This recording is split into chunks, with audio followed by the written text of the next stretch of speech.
Mayor, can we get some glasses like this? I was going to ask if he had two of those. Love it. Sleepy.com? Flippy. Oh, okay. Good morning, everyone. Thank you for coming. Welcome to the Village of Ruidoso workshop meeting.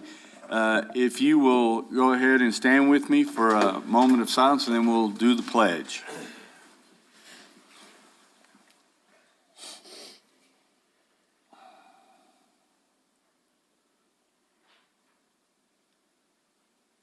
Pledge.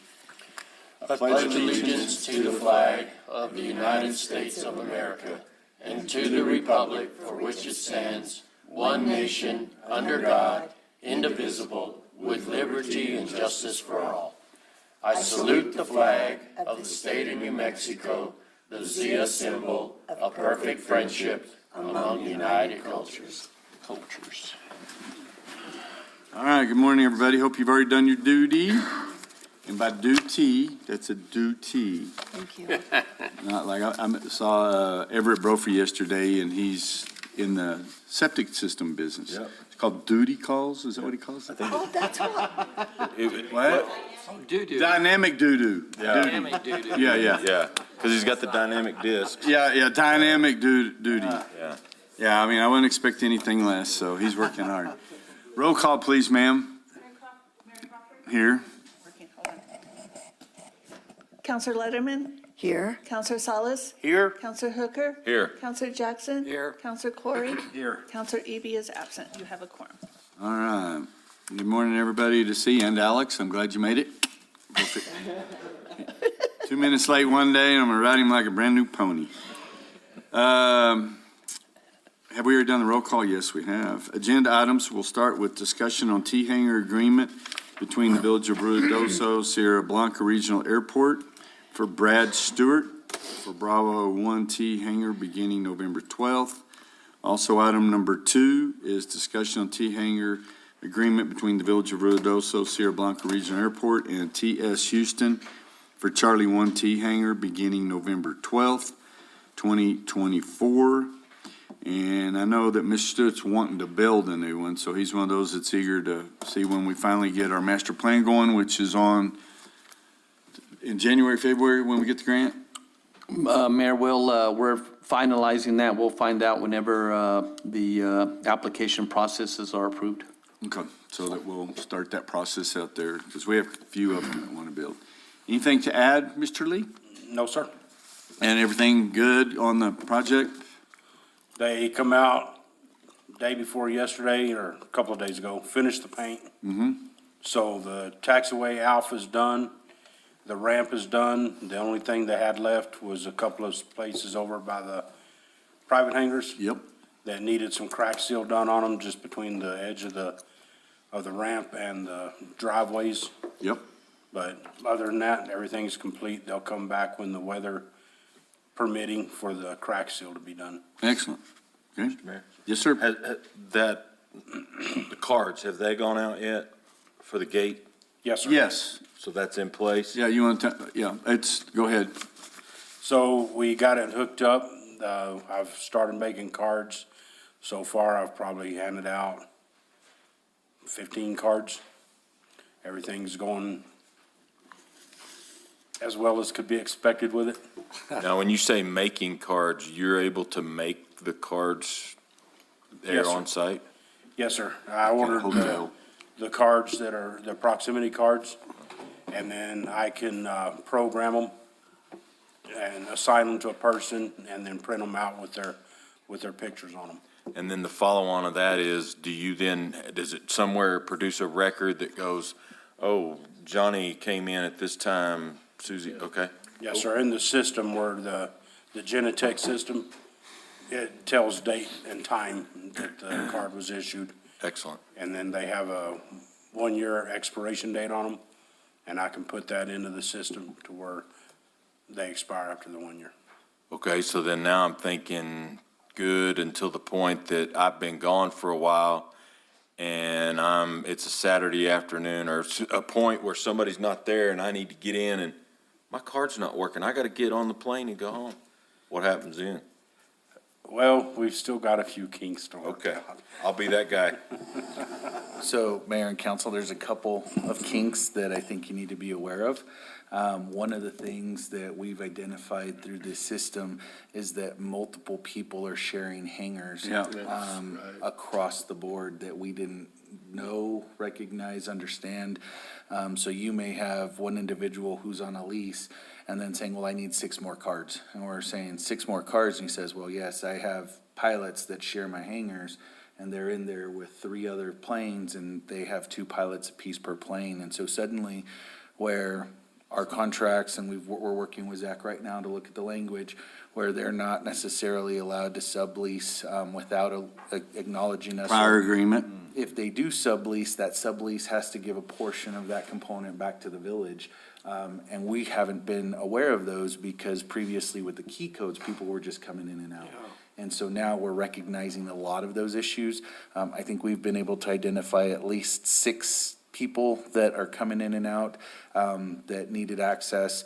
It's going to bring up some rules and regulations that you're going to end up having to discuss as well, because people are saying, well, what about my guests that use the hangar as a hangout after hours? And Nope. so really, there's items that we follow through both FAA and state aviation that says, hey, this is an aviation location. It really should only be used for aviation purposes. And so we may bring back some strict rules that say, hey, this is how it should operate.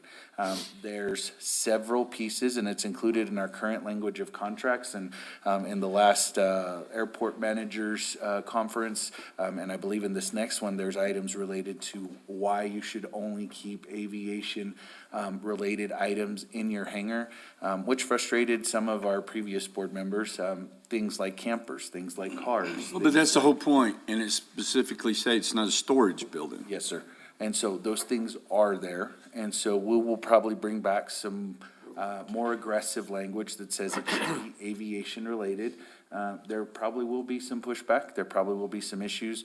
But those are things that we at least want to bring back for council's discussion to see what direction you'd like us to take. But we are identifying these issues, and we do think they probably need to be brought to council sooner rather than later so that they can be addressed either through a rule change and or different direction the council gives. Another thing you might think about is charging extra for additional cards. Exactly. We're charging for every card. $50. But so who gets, so if you sublease, then are they paying half to the other person? And then we don't get anything? No, and we don't know what those structures look like. And the other issue right now is the way that the cards are being handed out. It's only meant for 2 cards for those on the lease. So if an individual, it's 1 person on the lease, it's usually meant for a spouse or another pilot that has access to that. But with so many people, we don't really have a way to hand out extra cards right now, which is bringing up the issue of, well, why are those individuals in the hangar in the first place? And if we don't have them documented, what happens? So if a fire breaks out, or someone is calling police because something was stolen, suddenly it's, well, who has access to X hangar? Why is there a security card allowing so-and-so in place? And so suddenly the liability that the village faces on those things is significant. And so we're trying to make sure we capture all of that. And that you do have one that is for the system that understands it and said he would be an advocate for us out there. Where's that guy from? He's from Lubbock. Lubbock. He understands the whole purpose of this. And It's it like- wasn't that long ago. Remember they had the big party out there? Well, it's like anything else. You're undoing the past, in a sense. Well, we've always done it this way. Well, a year from now, that won't be the statement as much, and then 2 years from now. So you just have to say, today it's like this, tomorrow's gone. And I don't like that any more than anybody else does, but that's just how you do I it. know, can't we just say, get all the stuff that's not related to the airport out? Hey, I'm sorry, sir, but you didn't have an agreement with us, you're out. I mean, it seems like Get it's pretty radical, but yeah, easy it's to okay, me. you know? Well, and we've been working on this for several years now, Ron. Trying to identify these, some that were just using them as a storage building. And then while we got people with airplanes needing them. So- And Mayor and Council, we'll also work with the Self-Insurance Fund on making sure they are our, insurance provider, and we'll work with them also.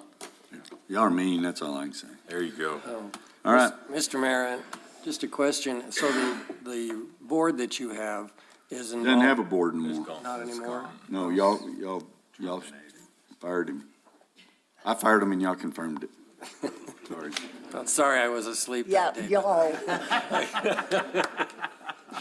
I didn't get the memo. Thank you for that. I was looking at the chain of command, which I understand is abbreviated considerably, so I'll defer any further questions or comments at this time. I think you were gone. Yeah, you might have been in Europe or Yeah. whatever. You were having fun. I'll say that should be on consent. Those Okay. two. Two on consent, sounds good. Item number 3 is the state's grants in aid agreement to public libraries for FY 2025 between the New Mexico State Library and the Village of Ruidoso Public Library in the amount of $10,287.08. And hopefully that, people voted for that. I know. Oh, it's not working Once either? you just gotta give it a second. There it goes. Light touch. Morning, Mayor, Council. This is our annual state grants and aid that we get from the state library. It goes to all libraries that do an annual report, and it's based on population and their formula that they have. So it changes from year to year, The amount, right? the amount, The amount that we get in there, so. not the formula that I know of. Let's keep our fingers crossed. Yeah, we hope so. Any other questions? I'd like it on regular, just so we could boast of our library. Okay. I mean, they've been having some really good programs going on Yes. in there and stuff, so. Thank you. that No, way- you do have some good stuff, and I'm interested in the sugar skulls. Sugar skulls. Yeah, you're doing sugar skulls? They done them already. I think that we've done them. Oh, you've already done them already? Yeah, or we're going to be doing them for Dia de los Muertos, Yeah, that's it. That's today, isn't it? today That and was tomorrow. 2 days ago. So you're making Or the sugar while skulls? making them. Or you we- buy them and paint them? We actually make them ourselves. We have Huh. a mold for them. I'll be, and it's just sugar? It's just sugar. Wow, okay, that's pretty cool. So if we're not doing anything later, that's pretty good. How's Judy today? Okay, she kind of had that faraway distant look. Hey, Judy. So then that's on regular. Yep. Okay, item number Thank 3, you. thank you, Dee. Discussion on agreement with Cutler Repaving, Inc. through the New Mexico statewide price agreement number for pavement resurfacing on White Mountain Drive, Port Drive, LL Davis Drive, Jack Little Drive. Yeah, That's gonna be yeah. so sweet. I don't know. Man, Who lives there? Leon Farrar Drive and Wingfield Street in the amount of $1,776,453.68. Mayor and council, this project here, we were awarded through the Department of Transportation, the TPF funds, grant funds. We were awarded $2 million. We're going to have a little contingency here. There's some areas that need to be patched, and that we'll work with Cutler on it also. So we have $2 million.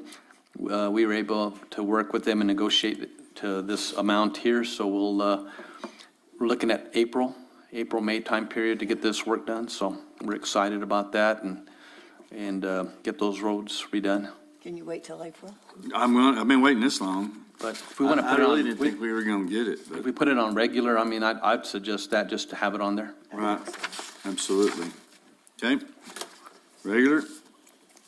Item number 6, discussion on resolution 5, I'm sorry.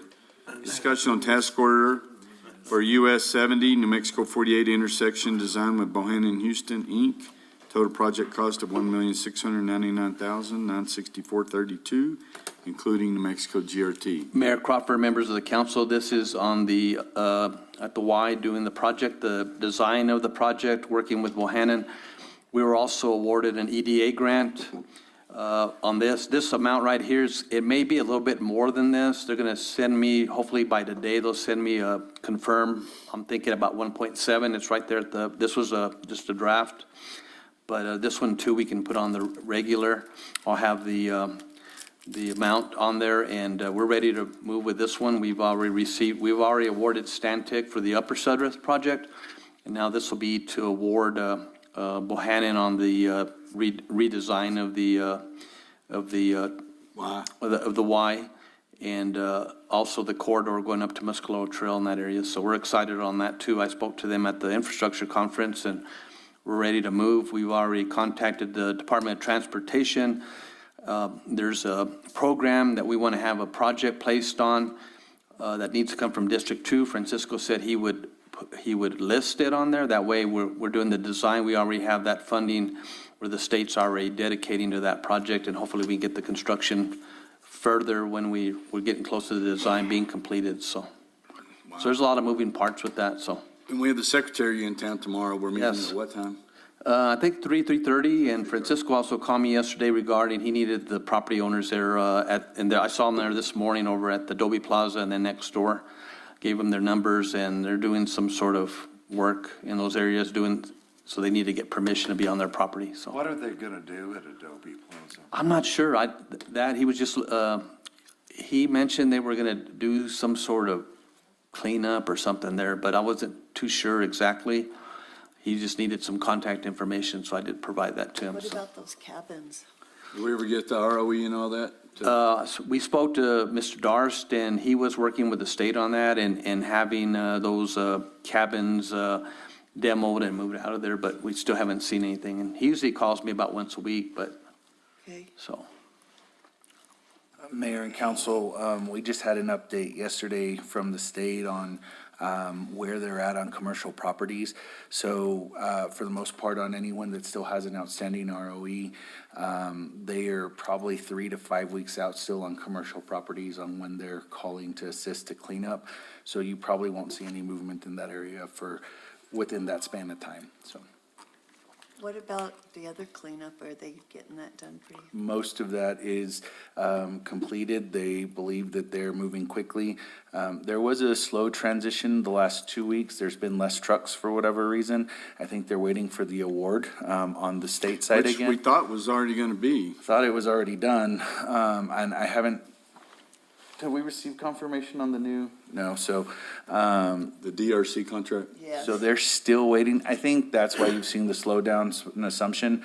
And everyone else has said it, the yards have slowed down, the pickups have slowed down. So it could be that or getting into holidays, things of that nature too.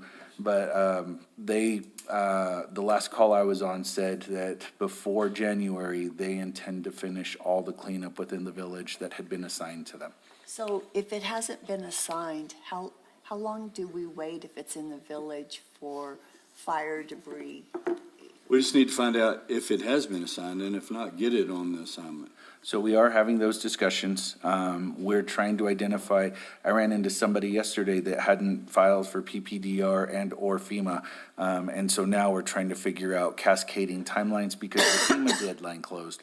And so now we're trying to adjust, and people are coming out saying, hey, we weren't aware of this. And so I know there was a lot of communication that was done. I feel like we tried to touch every Plus, touch point. FEMA's already said, even though the date's closed, we'll really stretch it another 30 days. And if people really, really push it, then we can. And so we're now building that list and submitting and letting them know what that looks like. And So that's for county as well?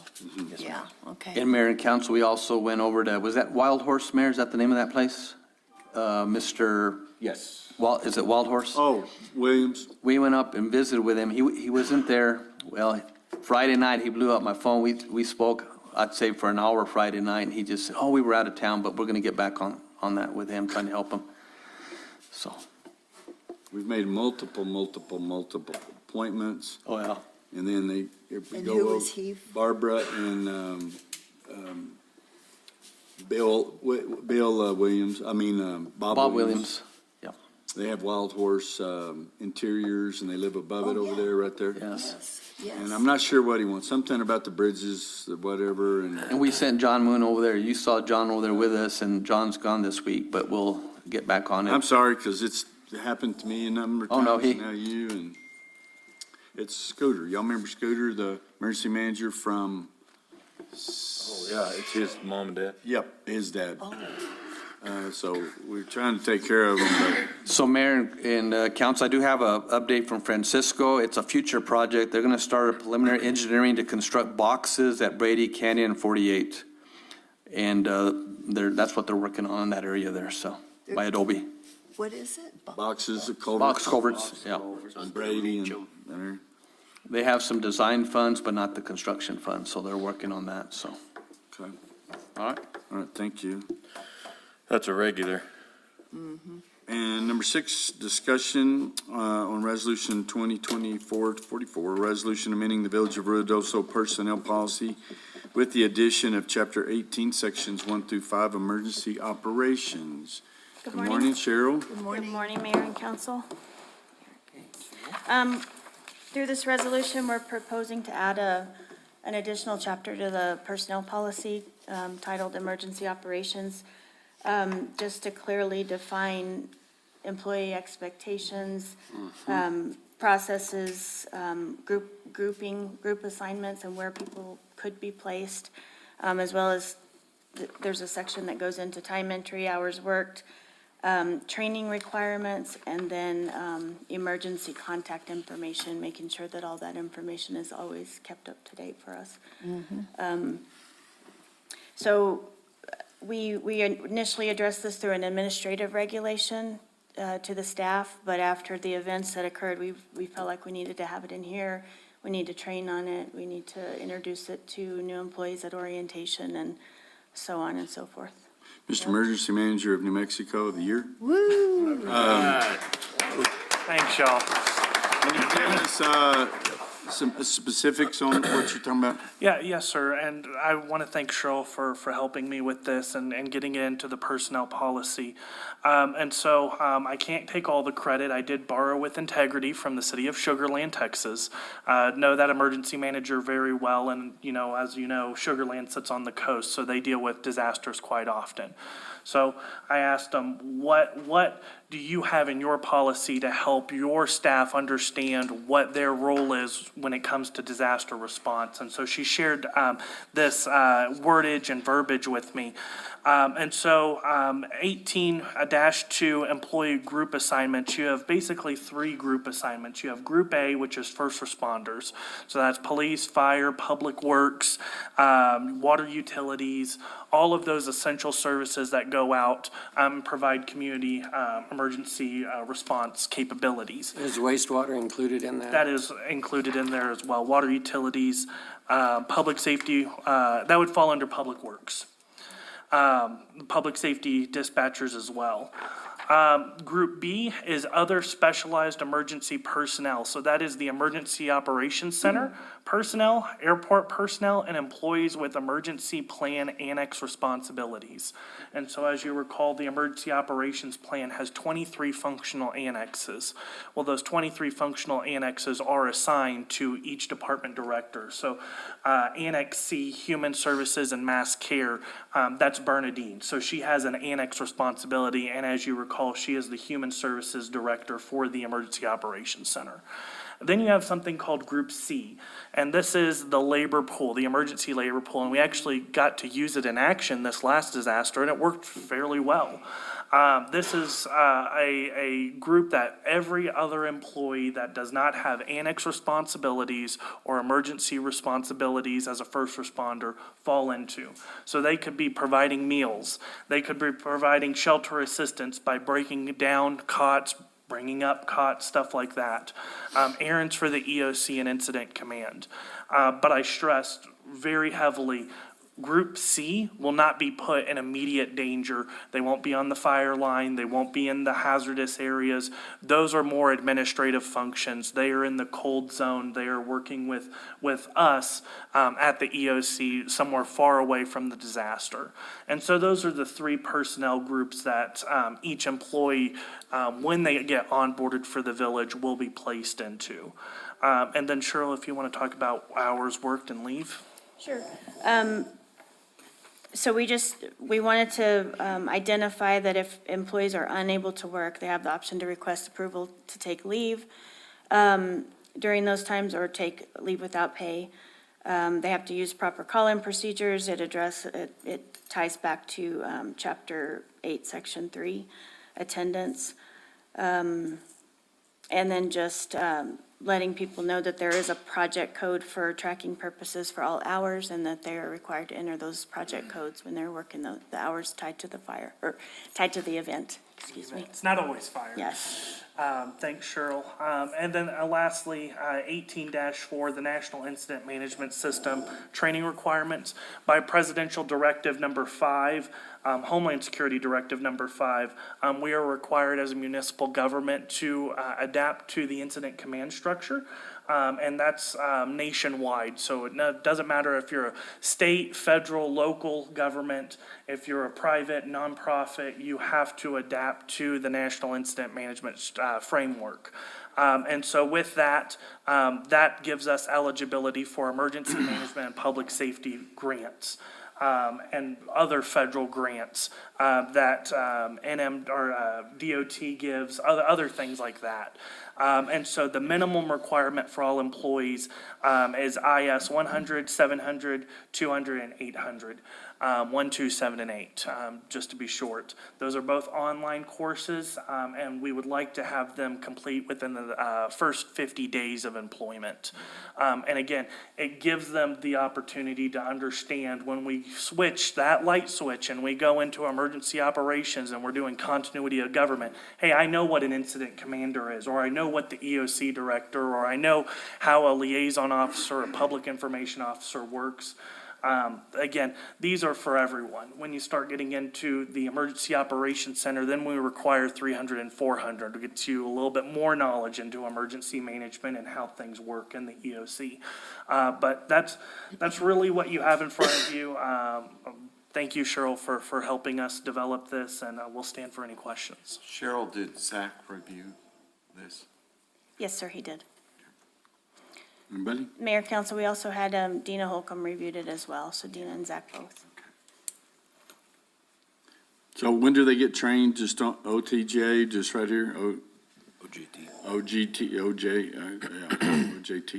OJT. On the job training. On-time training. Yes, sir. So they just do it here at their desk? Yeah, Where's they the section that all the counselors get badges? Do I have to go ask the sheriff? Oh, yes. P.S. Go ask the sheriff. No, that, Deputized. you know, those badges really helped. They did. Yeah. Yeah, well, the ones that y'all made, that was a good deal. Yes. Yeah, We appreciated him making all those because that helped a lot of that. No, again, one of the things that we're looking after, we are doing an after-action review, a full after-action review of the entire incident. And one of those good takeaways was having a person in the EOC that has the capability of producing badges. And we learned that after McBride. And we went ahead and implemented that this disaster. So David Harper did a really good job producing those badges, and also on the forefront of the disaster, producing certifications. And then I know the EOC staff, that tabletop exercise for Grindstone, we issued emergency badges for just the EOC staff. So we're learning and we're evolving, and that'll be included as a good takeaway for the future disaster and the after-action report. Where do y'all want it? Regular. Regular? I think the light of day on this, given the broad breadth that it covers all the employees and the rest. Now, I had a question, Mr. Mayor, I had a question. As you roll this out, and I really like the idea that all those that are new hires are going to get an in-service on this particular item. But also, how are the ones that are valued employees that have been here for some time, how are they then to know? You said you're going to do an in-service over the supervisors, managers. How does that bleed down to, the guy with boots on the ground? Mayor, council, we'll send this out to office and make sure that everyone reads it and acknowledges that they've received a Like copy of it. they initial it and send it back, or? Correct. I see. Thank you. Okay. You know, it might not hurt to, every time we have new counselors on, to have a little bit of a training. I mean, it would be nice for me to have the training, not to get in your way or to be a part of it, but to at least know what's going on and what I am to expect of what our employees and our directors and the mayor and is doing. I think that would be a good idea. Think so? No, Counselor, Mayor, There is a training that is dedicated to elected officials that I'm hoping to bring to the Village of Ruidoso for each one of you that wants to take it, has the ability to take it. And it talks about what is emergency management holistically, what are the 4 mission areas of emergency management, and then it also gives you that executive guide as well of what is emergency management, how things work in the emergency operations centers, what is your role as a council member Exactly. during a disaster. And I know the mayor spoke to the state about creating a video, which I'm totally on board with, and seeing how we can produce. Well, and we're working on another deal. Eddie and I met with Daniel Cummings too on the documentary, and it's looking like he's very interested. He's gonna come back with some ideas, and that's a component. And then we've talked to the state about if he doesn't do it, then what could we do? Yeah. And get some funding. He's just a producer, our director. What is he? Director. He's done several movies here. He did the Christmas Classic, and he did another one called Santa Assist, or they've changed the name of it. Yeah, and he's been in town shooting movies, and, you know, we called, and Eddie did a good job with McConaughey, you know, what can I do for you, that kind of deal, and then Jamie Lee Curtis. And so what I asked him is, you know, there's no playbook really. And so could you go through and help document not just the disaster, but then how do we respond, and the red tape, bureaucracy, put this together, and then we'll get information from other communities. So he wants to break it down into like 7. And I know that's rough because we just have been talking about it over the last couple of months. And so he said that he would help us, and then we'll look for funding. And who knows, maybe it'll be on Netflix or whatever before long. So, you know, it's not going to be a big, widely acclaimed deal, but I think it would be very helpful to know what to expect and to understand that now these communities like ours and other states need to make sure their state is engaged. Because the way what we found is it's federal to state and then to county. And if you're not ready, it's hard to leapfrog over to get things done, so. You know, looking out, you would never think, you know, there can't be disasters in a beautiful place like this, but I was watching the video that was put out for your emergency, and I can't even, I felt like I was in that day. And, you know, that was very kind of emotional, to tell you the truth.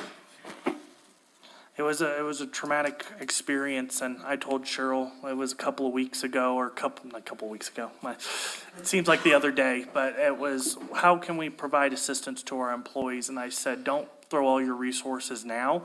It's today in the present moment, where we'll start seeing emotions run high. We'll start seeing flashbacks. We'll start seeing the real percussion of the disaster.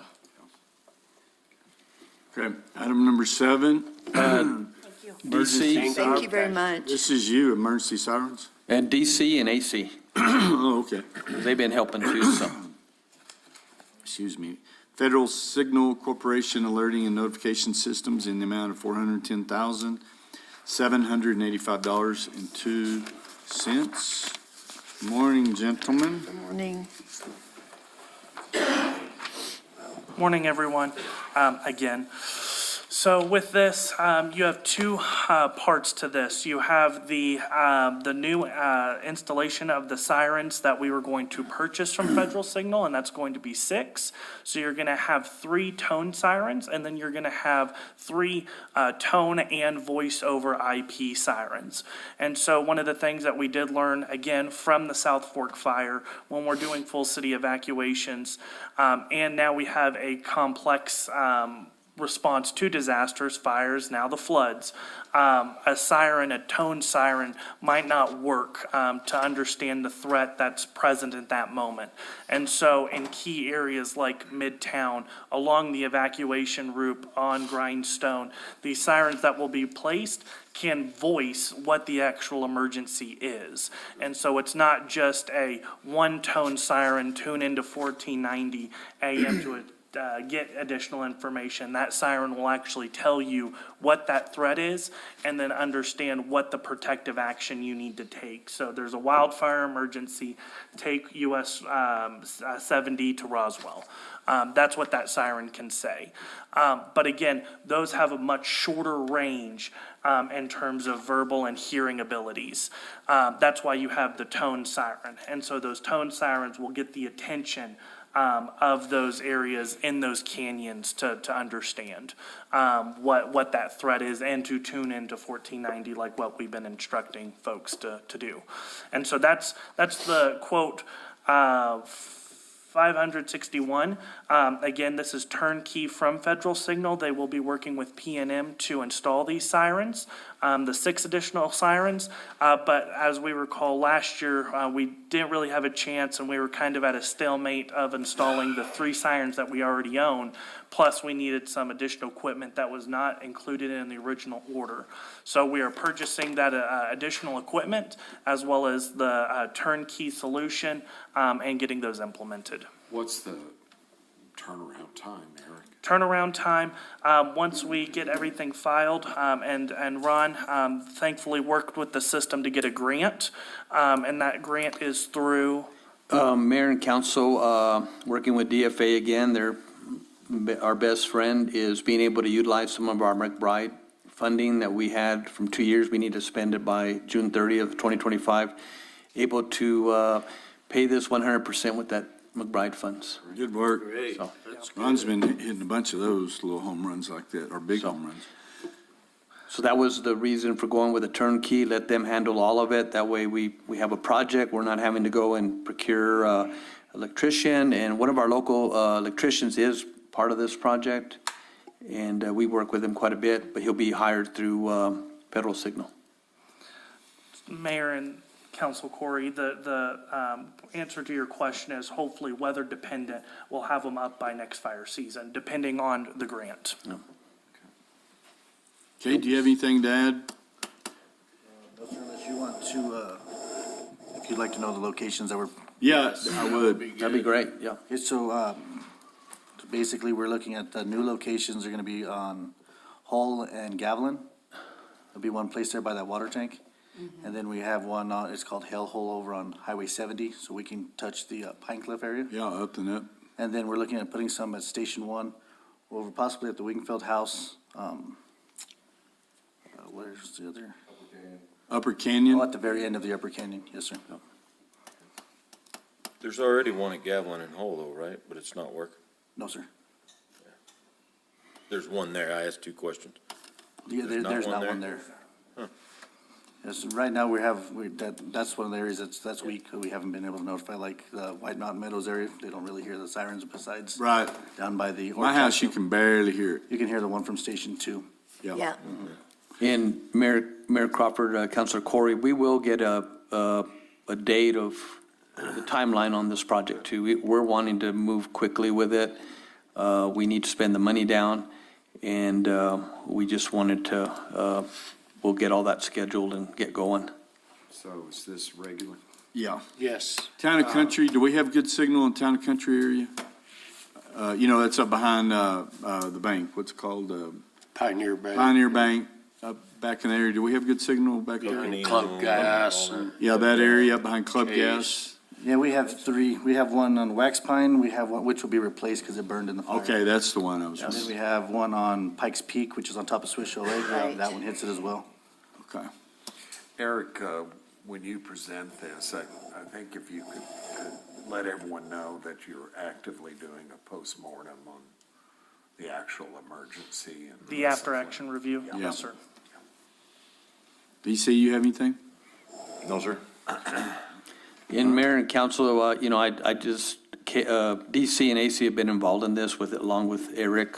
He's been leading it, and we'll work together on this. It's a large project. We're gonna have to work together to make sure we get this project completed, so. could I suggest on the agenda memo to add the locations?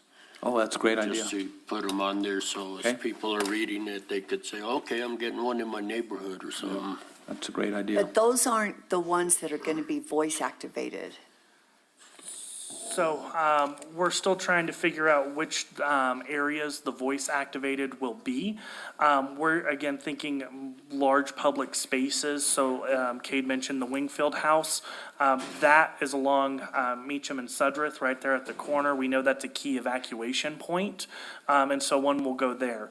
More towards the outer and the wooded areas where there's more terrain, that will be more of the tone sirens. So where more centrally people are located What does the outside. tone siren sound like? Just like what we have That's what we now, have right? now.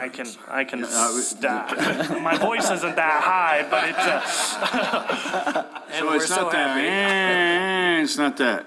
it's the one that you hear already. Oh, it's just like It's, that. it's the one that you already hear Constant today, wail. the wail. What about, do you have the ability to get into the speakers in Midtown? Yep. So we are working with that, Greg over at the radio station, just like what we did for the Midtown trick or treating. We can use them as a PA system. They work for Halloween. We'll look at how we can integrate that into the layering of the emergency notification system for the village. Cool, here he comes. add on Let's hear right it, here. let's hear it. So with the mayor and council, with the radio station, currently, oddly enough, we cannot control the Midtown speakers, the voice over them, from the radio station itself. We have to do it from the Eagle Street bathrooms. That's where the command hub for that is. So we're working on a process to be able to transition that over. Unless he so does a can- PSA, how's he doing it So already? then he has to record it and then put it in the system. It takes longer. Oh, does So it? we want to shorten that up where it can be live, where he can speak live. Because currently he would have to record the PSA, put it through the process of editing the software and then put it on. And so it just takes a little bit to get on.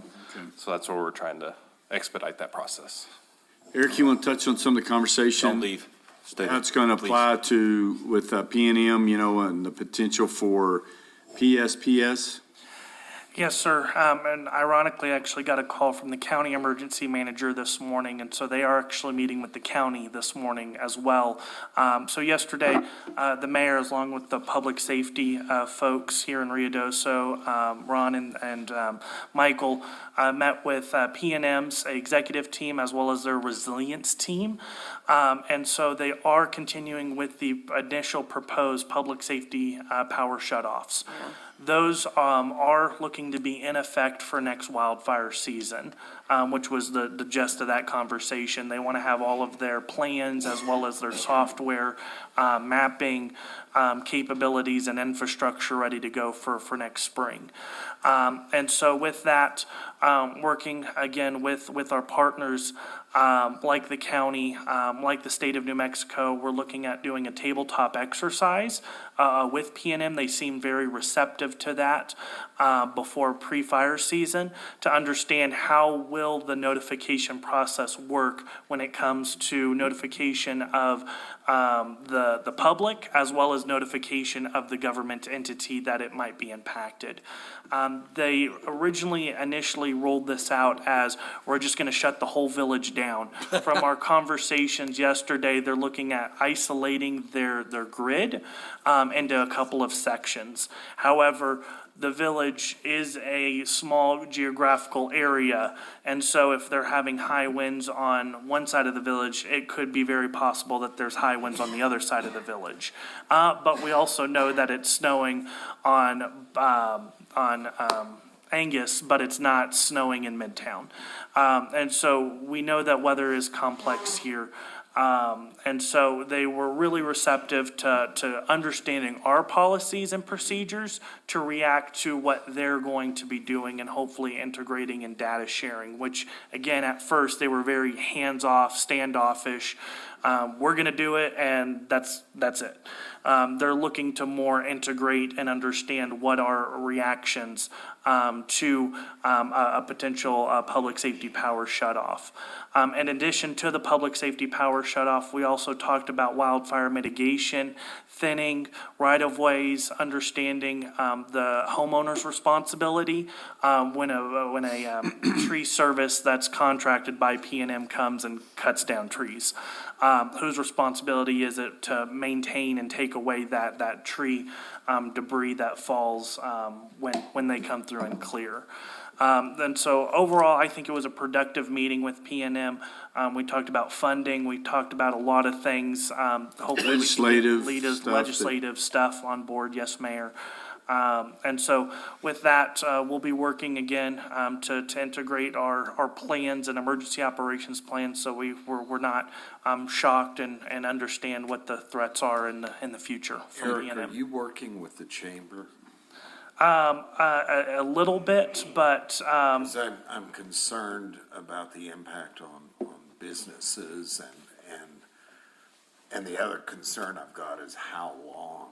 yes, sir. Mayor, Council Corey, when we started this initial campaign to understand what the repercussions of a PNM public safety power shutoff, we did launch a survey that did make it to the businesses.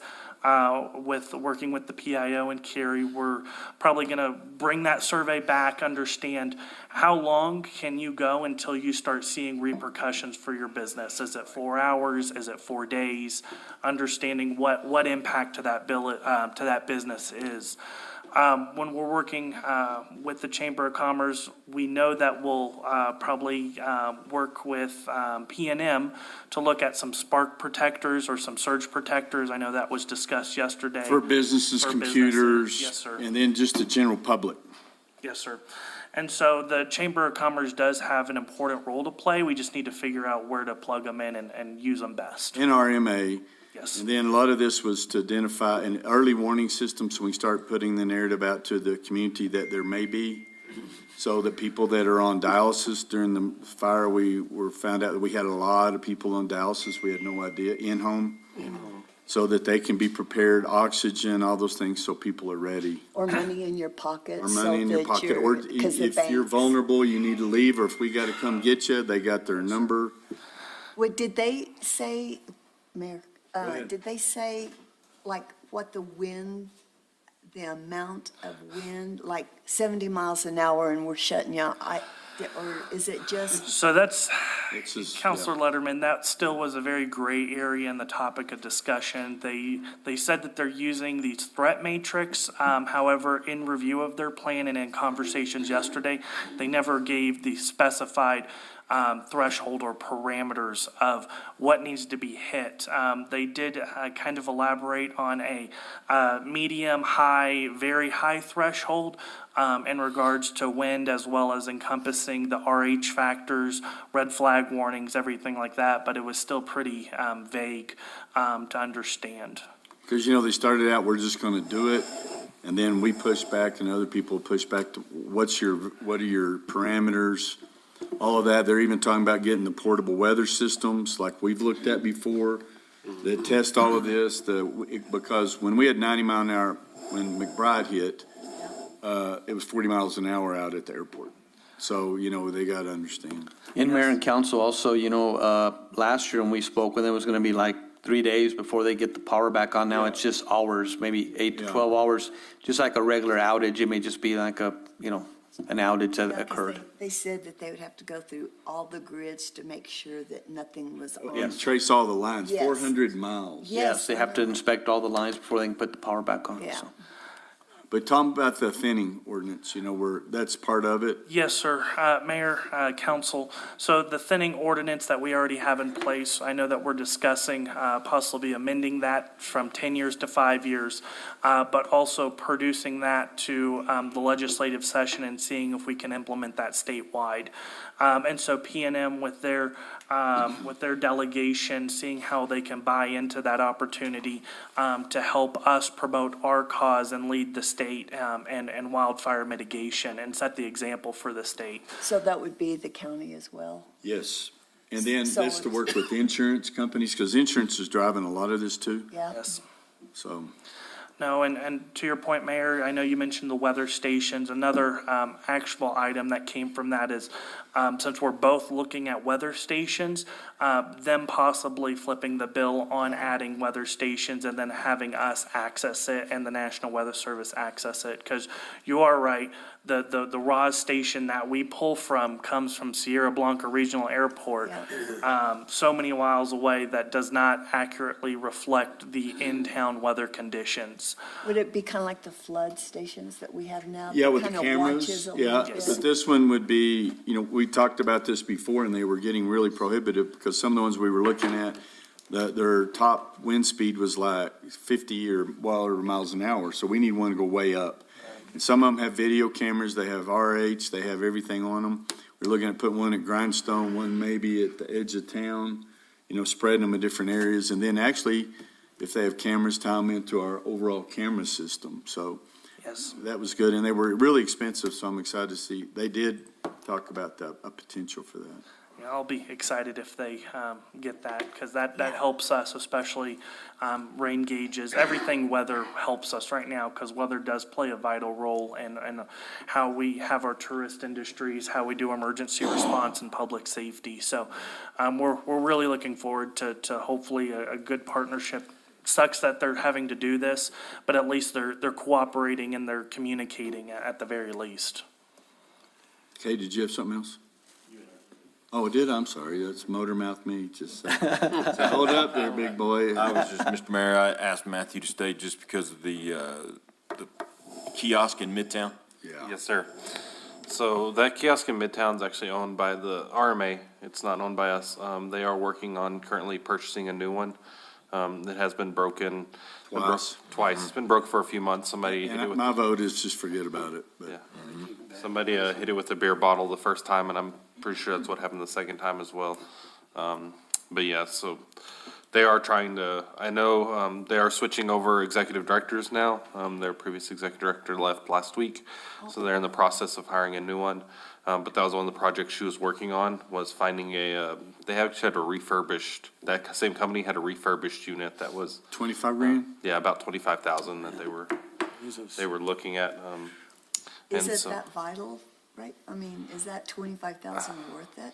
Well, no, I don't believe so. They had a grant before. There's a number that's not correct, that's not 25, so it was 8 for a refurbished, and I think it was 15, if I saw the quote correctly. 15? Oh, For a 15. new one. And I think the 25. Sorry, I think the 25 was an original number that they got a while ago. So they just got these quotes in that are more recent. And just as a quick comment, I know, Mayor, we had a random discussion about if we replace it, Put the there may camera on be, one, the camera, and two, data, so that if we pay for it or help pay for it, we would obviously not run into the anti-donation clause issue, but the village would then in turn be able to get back information of where are people going, what are they looking at, what are they doing? And we could share that information with Carrie. If that's not something we want to do, we don't have to have that discussion. I know there's a board meeting right after this meeting that Eddie's going to go to, and so we were going to have that discussion related to if they replace it, we would do something where we get data back over the course of the next X amount of years, and if we don't, there'd be a clawback clause that basically says we can't give you money for free. If we're not getting the data provided, then we would have to We need to look at forego the it. original agreement, because that's one of the benefits of even going along with that we never did get. And the original agreement doesn't have any data sharing or anything of that We're nature. supposed to, because that was the whole point that we were going through that. Yes, sir. To find out what people were looking for, where they were going, and then tying into the tracking, that's not the right word, but it is, tracking software that we rent, That's the right word. yeah. I'm curious, do we have battery backup for the sirens? Yes, we do have battery backup on some of the sirens, not all of them. Going forward, we want to make sure that the batteries are tested and make sure that they are up and willing if an emergency were to occur and power to be shut off. Mr. Mayor, I wanted to tag on a little bit to what Councilor Corey touched on previously. If you do a pseudo brownout for the village, you're going to kill purchase. Because more recently, just within the last 2 or 3 weeks, when they had a similar episode with Midtown, people don't carry cash like they used to. Correct me if I'm wrong, but That's true. everyone runs with a debit anymore. Especially the young. Well, yeah, even old people too, but I'm serious about it, because if you do that, basically they should just, they are shut down, because they Right. can't do any kind of transaction And we saw that very, very really, in a very real sense, most recently. So I think these pseudo brownouts have to be taken into consideration about, why are you, What brownouts? well, Are you referring the Yes. PSPS? Yeah, the power- shower, it's a blackout. They're turning it off. but basically in California, they did the same thing. They just called it a brownout because they just took sections of the grid and they shut down all power to those areas. And tomato, but I'm just saying, it has a real financial impact, and I think the folks in Midtown have suffered enough, truly. I mean, they're still digging out, and so I think they need to take that under advisement, and unless you have something that's going to sweep Midtown, I think they need to be a little. You gotta remember what we're talking about. There ain't nobody shopping at 90 miles an hour wind. People are not down there, and it's gonna be forecasted, and the overall thing of it is the same people that we're saying we're trying to protect are calling us saying, I can't afford my insurance. And this is one way that we're trying to get statewide better coverage, that we have a better plan of protection. And so now then, instead of being 3 days or 72 hours, I think was one number that they told, that now they're talking about a matter of possible hours when the wind subsides. Well, acknowledge and respect it, but I didn't understand it. Those parameters had been actually ironed out. Yeah, there's, again, they alluded to it yesterday. Again, when they first proposed this, it was 3 days back up. That's when we started the survey. That's when we talked to businesses. You really can't do that on the economic side, but also on the public safety side with the dialysis patients, all of that. Yesterday's conversation, they kind of ringed it in a little bit more and said, hey, we're going to isolate the grid. And then we're also looking at maybe just a 5-hour window of potential blackout areas or timeframes instead of a revamption of the 3-day window that they talked about. Thank you. Thank you, Counselor. Anything else? So they also, Counselor, they also did talk about not shutting down areas that weren't affected, so that would be like your Midtown area that you're talking about.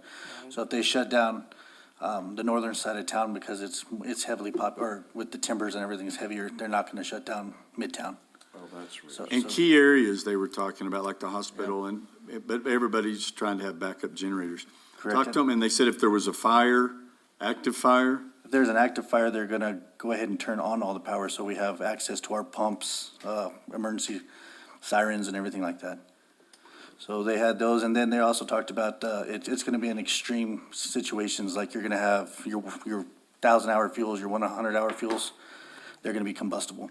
So you're looking at extreme drought before they start considering turning the power off. On June 17th, when I got home at 7 o'clock to leave, my power, and I'm in the Del Norte area, in that area, was already off. So did the P&M shut that power off, or had it already just been? It just burned over, ma'am. Thank you, okay. Yeah, and see, mine, I never lost electricity. Just Yeah, shut I one. didn't have it until Thursday night or Thursday afternoon. And they're talking about some new equipment that they've got that they can do some of this remotely instead of Yes. having to have people on site to do these things, so. Yeah, they can control it out of their operations center in Albuquerque. But then we have discussions with Verizon, AT&T, all these that go through TDS, Windstream, and we're starting that conversation with them to have their backups, their generators, to be ready. And when this forecast starts coming through that looks like likely, then everybody's put on notice. We start putting out the notices that we're under whatever, that this is a time ready, set. You know, you may not be going anywhere, but get ready that you may be losing your power. Have your oxygen tank if you don't need your battery backup, those kind of things. Now, Mayor, one of the things that came out of the South Fork fire, the salt fire, and the substantial flooding events is a Casper survey by the Department of Health for the state of New Mexico.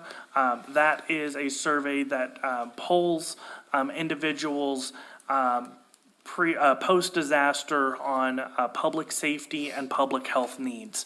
And one of the questions are, how did you get emergency alerts?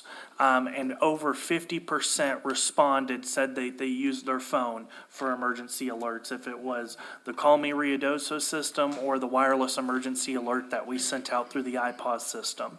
And so we're working with our partners like Windstream, TDS, that provide fiber to these cell phone towers, AT&T, Verizon, T-Mobile, so they can keep going, because we know that that is a primary notification means for emergency alerts. So if something were to happen where we can't send out emergency alerts, we have over 50% of our population that is now relying on the outdoor warning system, from chiefs knocking on doors telling you to get out, to other means like just word of mouth. So that definitely severely hinders our response to notifying the public if we do have those items go down.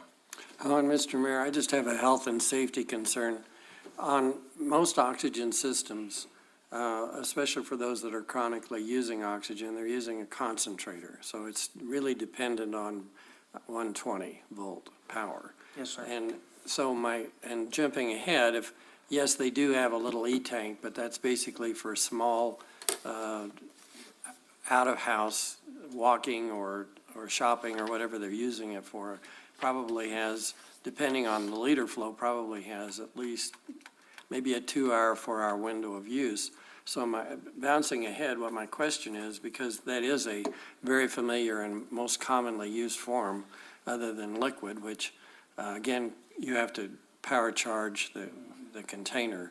Are we set up, say, in the convention center to help and utilize that facility if they need to move out of their home and get to, because we have power backup there, but you know, I'm thinking ahead about all of these require a plug-in. Yes, Mayor and Council Jackson. So when we do look at implementing a public safety power shutoff, we first need to identify those residents using the VEER, the Village Emergency Assistance Registry that's already in play. Folks can sign up with that. Doesn't guarantee you that you will receive emergency assistance, but at least identifies to the Emergency Management Office and the fellow public safety offices that you require additional needs if something were to happen. In terms of the next level of service, yes, we would stand up a facility. We would stand up a more like a warming and a cooling center, what we'll call a resiliency center, where folks can charge their phones, charge their medical devices, get information on what's happening with the electrical system. PNM said that they'll put a representative there to give updates on how fast the grid will come back up, and other essential information. I already talked with Lincoln County Emergency Medical Services, EMS, Lincoln County EMS. They do have an oxygen tree that they can deploy. And so we are working with our partners at the hospital to see how can we best get the level of services to these individuals if they can't provide the services themselves. And so it's not like we turn off the power and then we continue normal operations. We would probably activate the Emergency Operations Center to a level 2, bring in essential services to help coordinate interdepartmental agencies to respond to the ongoing threat. And one of that is the Human Services and Mass Care branch. Opening, if it's not the convention center, it would be the community center, or ENMU is a great partner. We already have a standing MOU with them, having them housed there at ENMU. So there are efforts there that we'll make sure that they don't go not taken care of. Well, and Mr. Mayor, and one other comment. If they are using their own concentrator, be advised that those are heavy devices. You're talking about the infirm, if they're on oxygen. So, I mean, logistically, I just trying to think about getting our ducks in a row, because there are smaller concentrators that are used but only up to 2-liter flow usually. And yes, those can be plugged in and they carry them, but these other devices are quite heavy. Yes, Counselor Jackson. The goal is, just like what we said, is that tabletop exercise that will happen in the winter months, the December, January, before fire season. We can have those conversations and hopefully bring that up to understand what those needs are and how we can plan for them ahead of the season. Thank you. Thank you, Counselor. He's done a lot of work, and there's a lot of work to get done by April. And is there not any way we could have like some bottles, that you could take there in case somebody runs out? Just oxygen tanks, yes, that is an opportunity. Kate, do you have any information on oxygen suppliers in the region? Sorry. Just leave it. Can you hear me?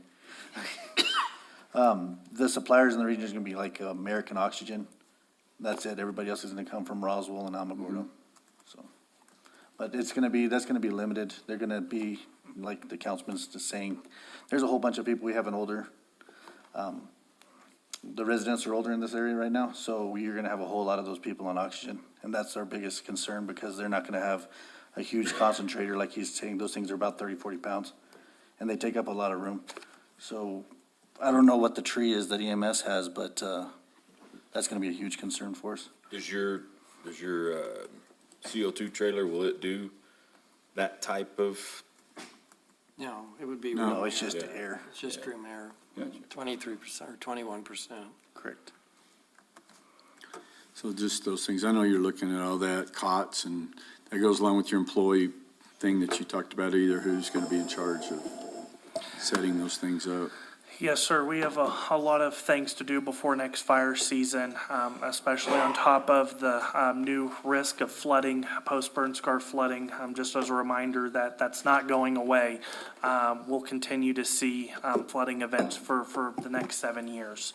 Hopefully not to the magnitude that we've seen, but again, I'm doom and gloom of the village of Ruidoso, so we prepare for the worst, hope for the best. And just a word of caution too on those Z-tanks, they need to be secured either with a pull-along, because they're pressured at, is it 2,200 PSI? So they are dangerous, so they can't, it's not a pick up and drop off kind of thing. The thing about it is the wind, we have wind all winter now, it seems like. So, About, not just April. well, I know, but they're talking about they're going to be ready to go next Yeah. fire season. That's the whole thing, so. Just a lot to do between now and then. Anything else? Thank you for all your hard work, all of Yes. you. Didn't want to rain on your parade, it was just things that occurred to me that are in the real world. No, thanks, Sean. You reminded me, Counselor Letterman, of my favorite preparedness tip. Always keep a roll of quarters in your go bag and a sock. Well, the quarters are for the vending machines, because those are the most likely to be at a school cafeteria, and the machine will stop taking dollars if it's too much. So you use the quarters. The sock paired with the quarters is a weapon if things get real in the shelter. So I remember those quarters working well in motels too, or at least I was told that. I don't. And what does the Mayor Pro Tem Rafael Salas always start talking about? Oh, yeah, always. Gas. Even now, keep your gas tank, half a tank is empty. So just always go for that. And then if you have a truck, always carry a shovel, or at least that's what I was taught, so. And I had another question too, just on that, on fueling. If, at one time, and I remember this discussion rolling it back, that the Conoco station had a backup generator for the pumps, because that was a very real concern, obviously, on the evac. Do we have that kind of backup for our vehicles? Counselor Jackson, Mayor, Council, when we did start getting informed about the public safety power shutoffs, we were starting to look at the contracts by Bell Gas to see if those areas or those gas stations that village vehicles go fill up at actually have generators. Under that discussion, they do not. And so they have something in their contract that says an emergency plan. I've reached out, I know I've worked with Ron and Michael to reach out, as well as Adam, to see what does this emergency plan entail? And then what fueling capabilities can that station provide us during a time of emergency? Again, the South Fork fire, we actually had to bring in a fuel farm at the Horton complex to fill our village vehicles, and that was funded through the Municipal League. Yeah. And so that's something that we are revisiting. We want to make sure that we do have the ability to fuel our vehicles if the emergency events by all hazards, if it's a public safety power shutoff or a wildfire or a flash flooding event, we still have the ability to fuel up our vehicles. Again, when we start having these special weather coordination calls with the Emergency Operations Center staff, one of the last things that we remind all of our village essential personnel, the first responders, category A and B of the personnel policy proposed, fuel up your vehicles, make sure you have a full tank before the threat onset. So we already know that we're ready to go, and we're self-sustaining for at least a day and a half with fuel reserves. Well, once again, our village vehicles, including all our emergency, come March 1st, that just empty or half a tank is empty. I mean, just go fill it up, even if you're there every other day. Yes, sir. Is what I would recommend. Because I always wait till my little beacon light Comes on. No comment. Enough to, can I get there? Tom knows if he gets in my car, he's got to go fill Gotta it. get fuel, yeah. Anything else? No, Okay, sir. thank you. Thanks, y'all. We'll move on to the agenda index, standard, consent regular items, governing body of minutes. Then we don't have any public, we don't have any public, yeah, we do have some public input. Then mail reports, new employees, promotions, retirement plaque to Lawrence. You won't be here. Yeah, he won't. You won't. Oh, I won't be here. No, I won't be here. So y'all have to rough him up for me. So yesterday I was talking a little smack about him on the radio and he was listening.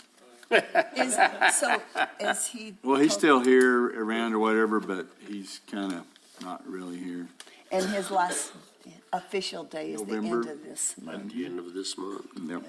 So we'll have to do that. And then one of the things that we need to put on here, I think it'll be on about the links.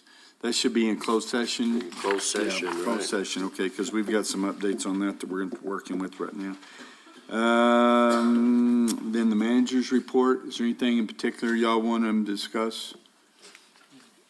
Okay. As y'all remember, the 603 Meacham was all supposed to be installed by the end Yeah, of December. so I was going to ask about that. What, Yeah, I can give an update on it. Michael's all over it, but we called and kind of was trying to push along, what's the name of the company? White Sands and Oh, the La other Luz. La Luz. La Luz Paving. You And now remember the- what a hero that guy was on yeah, Town and Country and, all that, and I just think they've our totally houses dropped aren't it. all in. No, and we still got to cut in, what, 3 more? Yes, sir. One So more? they just finished 8, so 2 more. And then so the houses are all constructed. They haven't been brought in until the pads are completed.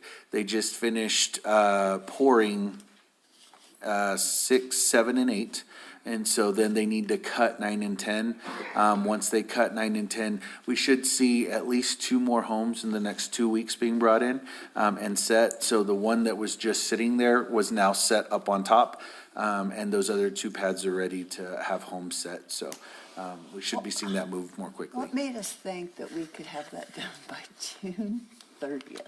Well, I think the fire hadn't happened, we'd have Well- probably been open by now. I think, so one of the big issues is, after the fire, I think there was a huge component where, La Luz had to find other work. Yes, I And so understand. they only have one team that's been working. We've gone a couple of weeks where either they were sick or they went to certain days, but the time frame that we had prior to the fire was to finish by June 30th. And all the homes were actually done before June. They look great. Oh, yeah. And tell them about the other stuff, the landscaping. Yes, sir. So they are doing, T-Bone and Matt are working on some landscaping components. Nice. We've also looked at, we met with the fencing group yesterday. They're going to look at possibly extending a component of the white fence from the Rock House all the way down the front of the area so that that'll be the entrance fencing. Nice. And then we'll be doing privacy fencing up the side. We're looking at what the cost would be to possibly go to the back. There's been some complaints and we've worked with residents on what they will or won't see. So we are getting a cost. It'll be by linear foot.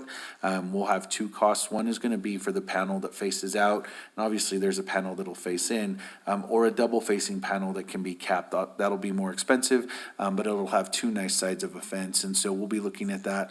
And then any homes that have above 38 inches of wall in the back will also need a security fence, because by law, you can't have something over 38 inches and not allow someone to fall over. So we'll need to have those areas fenced off as well, and we'll have some fencing that will be shown in that area. So we're working on that quote, and that should come back to council once we have that number. And we've got the money for all that. Ron's snagging everything that comes down the pipe. He's got 3 $1 million grants so far just on housing, so. He's been And doing still, really. and still begging for more. Yep. Good job. He's done an unbelievable job. So that we can hopefully move, we want to do this kind of in, right now, while they're still building the pad, so we can get started, and then, Adam's on vacation, but he's talking about putting the infrastructure in the road. Utilities did start this week. There was a snag. We are working to see, there's a clay sewer pipe that runs up in through one of the residences' backyards. We're trying to identify whether there is. Active. That's the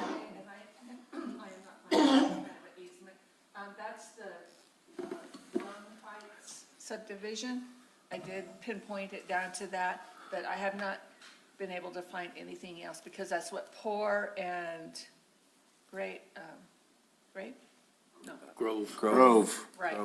But, so I'm looking by the subdivision title, because normally all these easements are either by a landowner's name, subdivision, lot, whatever, but I'm looking, I have not found one yet. So with that being said, we may have to redo sewer in that area to new sewer lines instead of running off the clay pipe, which may be a change order, but Well, we'll need to get with that. Yeah. I know he won't be back, but Marty and Willie, have them, they know a lot about where the lines are at also, but we just need to get a definite. And then, Matthew and T-Bone were talking about some slides and little swing set and stuff that we could set out there. And then the possibility of painting the 2 existing cabins to kind of fit in with the rest of them. Yeah, that just kind of stick out now. Yep. Anything else? Okay. asked the mayor for UTEP colors, but he said no. No, he didn't say no. He said, not now. Then we'll have reports from public officials. Where's Joe? Is he out of town? No, he's doing He's his. working the election. Oh, that's right. Works that. That's right. I don't know why I didn't remember that. Public hearings on ordinance 2024-05. Ordinance modifying chapter 54 land use, article 4 flood hazard regulations, basis for establishing areas of special flood hazard, compliance with article and other regulations. So So we're gonna have the public, that's just saying that we're gonna have a public. Yes. Yes, yes. No, it is the. That's the ordinance. That is the This ordinance, is the, It's just the ordinance. not the map. not the plan. Not the plan. We're not the map. adopting it That will yet. come in Yes. January. Or even February. Depending Because on, the way you were talking, they're not gonna be done until the middle of Well, January. Well, they were hoping that, well, and it's, if they get finished early, that'll be great, but we'll see. Item number 2, public hearing for consideration of wine growers off-site liquor license, Dacus Flavor Winery LLC for proposed location at 1056 Meacham Drive. Where is that? That's Jack's Backstage. Got it, got it. Okay. Their property have that proclamation as well. Yeah, it's, Talk to somebody, are they coming to, are we presenting it? I haven't talked to anyone. It's a proclamation on lung cancer. It's really long, so you have to read it. I'll just say, here it is. Here it is. Take a deep breath. Yeah, it's a long one. And they didn't want us to modify it or anything, because we usually like to print them out on heading and put them in a little frame. But this one's gonna be like 2 pages, so. Oh, my gosh. So anyway. Hooker. All right, I'll be ready. You got it. Me, blah, blah, blah. So, Is this one of those in the beginning? Yes. there was a time when, and so there'll probably be one other one on there for the Alto property. By the lake. That'll be the special, Mayor. That'll be a special one? Because we Okay. just ran it through we just advertise, we're Oh, okay. advertising it, so. Okay. We'll talk about that. And then also, we may have a contract with Dennis Dukes. He's working on we did award the RFP, now we're working on his contract. He's putting that together. We'll get that, we'll review it, and we hope to have it for the meeting. We'll have it as a regular item. Okay. Just the award just the award. Yes. It's a task order. Yes, task order 1 for recovery, yes. Anything else? Oh, but we're gonna have a special meeting on that too, right, on the GEO bond? Okay. And Mayor and Council working with Chris Muirhead and doing the 1.5 on the GEO bonds, so we'll, if we have it on the advertisement, we're gonna have it, we're scheduling a special meeting sometime in November, maybe the Monday of the 20, I think we talked about that date. But we'll get dates together and we want to have that on. We want to do the bond sale prior to end of the year, do it in December, so. I would need to look at that. I was thinking maybe the 25th, Monday, as a date, so, The Monday before Thanksgiving. That's right before Thanksgiving. yes. Yeah, I'll be here. I won't be here. I don't think I'll be here. The 25th? Yep. I don't think so. We could do the maybe the 21st. We're just trying to get some dates. And Mayor and Council, there may be one extra item that might be added. We've had the conversations about Xterra and Ironman and monies. Ironman did submit their contract. They would like to move quickly. And so there are some requests for monies that they're doing. I know Eddie has been briefing everyone on these, but because of the notice for the contract, that may have to be done quickly. So that either may go on the special item so that it can be signed, but there is going to be a commitment to funds. We are working with the state to try and figure out how to get those monies ASAP. I don't know how we're gonna cut through most of that red tape. And so Ironman is asking for 50,000 up front, hopefully by February? January 15th, there's 50 grand, and June 50 grand. So January so we'd need 50,000 allocated. And then on the Xterra side, they haven't asked for any money yet, but those contracts have to be executed. And then we would look to that hopefully in February. And I believe by then we should be able to commit those funds. But I know we'll probably need to work with Judy on identifying that fund initially and then seeing how we work with that moving forward. So that'll probably be an item that comes up on the. Wednesday Outdoor Economic. That's probably. Is that in 25 or 26. 26? 26. So we got Xterra, Ironman, Municipal League, State Conference. There's something else. It's gonna be busy. How much does the municipal league usually cost us? I mean, for us to have it. Doesn't cost us anything, really. I mean, we put on some, we'll be buying I knickknacks. think the transportation component, we may, Logs of cheese and stuff like that. Hey, I'm gonna tell you what, that's good cheese. it was good. but I've still got. The commitment is usually partnering with our vendors or our other entities. So last year and the year before, you have like a walkthrough of the community. There's usually an event that's done, dinners, shows. It's making sure we commit to that. And if there's any funding that would go to those items, I know Ron has looked at possibly setting aside 100,000 or so for anything that may come up. And I think that's a good number just in case we need to adjust any of those events. But that would be an item we would be budgeting for as well. Would we be able to help Xterra with the 50,000? Yeah, Just and go they're- ahead and, Yeah, they're working with lodgers tax and all that. I know they don't have a whole lot because they're down big time. So okay. it's something that we're going to May have to have a ACO that do the fill the boot or something. One of the holidays to help, but we'll get it done. We're working on all of it, and we have the Mayor's Appreciation Mixer that's going to happen on December 11th, I believe is the date. So we're working on that, and then our Christmas party, so we're, What was on December 7th? That's a Saturday. That's a Saturday. well, that's the Parade of Lights. Lights. Yes, that's coming up. Yeah. And maybe in your report, Matthew and T-Bone should go through and talk about getting the ice skating rink up and all the decorations and giving us a little report on since Could do it that. is holiday season. True. You have that, Yvonne? I got it. Okay. Thank you. Update on 603 and And holiday festivities. Parks and Rec festivities. All right. Because we do want to mention the mixer so that people, Well, it's just for those invited. Yeah. and I understand that, but probably a lot of those committee members, We're sending them personal They're getting invitations. invitations, Yeah, just like we always do. They get a personal handwritten card from the mayor. That always tries to come up, find something And lovely Jude. to say about each person. wonderful. Some are very easy to come up with, easy things. And then, It's just mine that is hard to. yeah, yours is.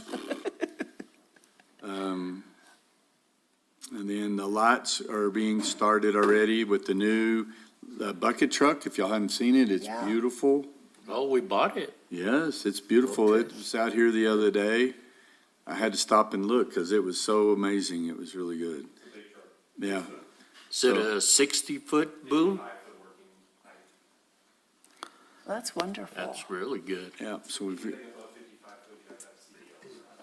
Oh, okay. and then the parking lot over here should be finished. We're still waiting on the tank for the That's, hot oil. That's that story, we're still working on it. We were waiting on it, and then we found out we hadn't got it because they wanted us to prepay for it. They wanted us to It's send a them a, company called Standstill. So we're at a standstill because they want us to prepay it, and it's like, well, we'll pay, we gave you a PO. So we gotta figure out a way to bypass these guys and find it, so we can hopefully get that machine working. Yeah, we need it. But this is almost finished, they're just gonna stripe it. We're- No, that has to be paved still. We're gonna purchase the asphalt from, Mesa Verde. We're gonna have it hauled and do that, so. We have some roadway, also on Sudworth. We're gonna work on a couple of cuts on Sudworth also, working with the state on that. Then Judy's auditors were here last week, so working on our audit. And we're still waiting, we got held up on the box culverts over at Starlight. And then also the lake, I've talked to Cody Wilson and those guys on the pond. They said about 3 more weeks. They got approval to remove another 5,000 or 8,000 cubic tons. Another 8. And it still looks. And like- so they're going deep over there. I mean, that thing, Yeah. Whoa. Well, that's good. Yeah. That way it'll hold. And then we signed some paperwork about the west side of 48, back up by the gas station and all that to get some cleared out there too. And then we are waiting, because I didn't sign it, some final Patrick said he stuff. could meet maybe this afternoon, Mayor, if we have a little time. He said he's here all week, so. NRCS, they're wanting to put Hasco baskets Right. all down around Gavilan, down by the baseball park and all those areas. We're just trying to find out who's gonna be responsible for them. And they're wanting to double up some of them, you know?